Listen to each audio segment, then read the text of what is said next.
dan sebagainya, dan mereka sudah mempunyai gelar S2. Kemudian secara perlahan-lahan saya merasa saya makin dipinggirkan karena diganti dengan pengajar-pengajar yang bergelar lebih tinggi dan mempunyai pengalaman lebih baik, bahasa Inggris lebih baik, ilmu lebih baik. Jadi saya merasa saya adalah nothing. Jadi kemudian saya berpikir bagaimana saya bisa belajar di sana. Maka saya belajar bahasa Inggris, tetapi setiap kali saya belajar di sini saya tidak mengerti, hanya duduk diam, tidak punya keberanian. Ini soal IQ lagi ya? Soal IQ lagi ya. Terus? Akhirnya saya menjual beberapa barang saya, dan saya kemudian bertanya kepada kawan saya bilang ada internship di Amerika 3 bulan. Jadi kalau belajar bahasa Inggris saya tidak ada di sana. Ada internship untuk persiapan orang yang mau ngambil master. Jadi saya cari beasiswa. Pada waktu itu ada Inter University Center dari dananya dari pemerintah. Tapi itu saya pakai dana internship untuk tinggal 3 bulan di sana. Tapi banyak biaya lain yang harus saya lakukan sendiri. Salah satunya itu saya membuat buku, mungkin Anda masih ingat, yang judulnya Manajemen Periklanan. Itu karena saya menulis buku itu, maka saya diahi boleh menggunakan dana internship luar negeri. Dengan beberapa aset yang kami jual, akhirnya saya berangkat ke Amerika dan belajar 3 bulan bahasa Inggris.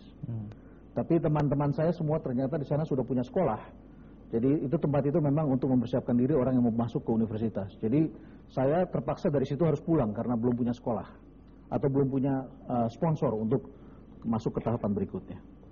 Terus akhirnya bagaimana sampai Anda kemudian bisa masuk ke University of Illinois? Saya mencari orang yang bisa saya hubungkan karena saya pikir saya tidak bisa melamar hanya dengan kertas karena indeks prestasi saya tidak begitu bagus.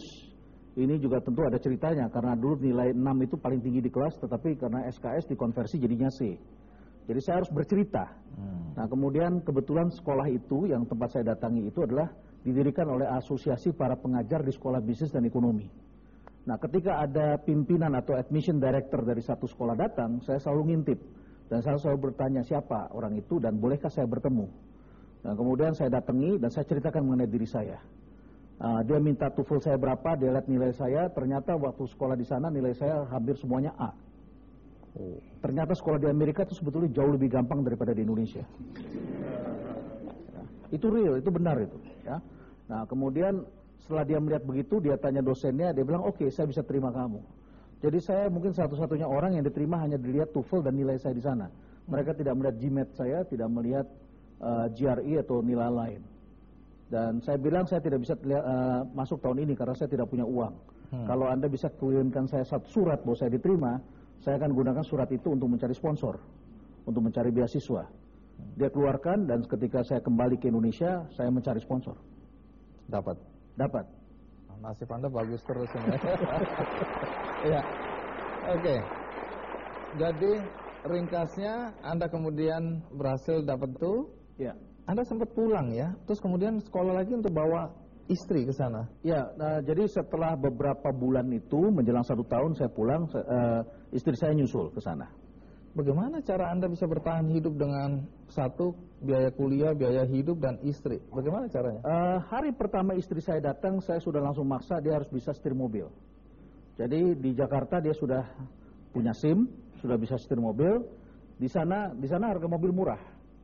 Sangat murah, dan kami punya mobil second yang ya relatif bisa jalan lah pokoknya. Setelah itu dia harus segera menjadi babysitter, menerima titipan anak-anak di rumah, anak-anak kecil.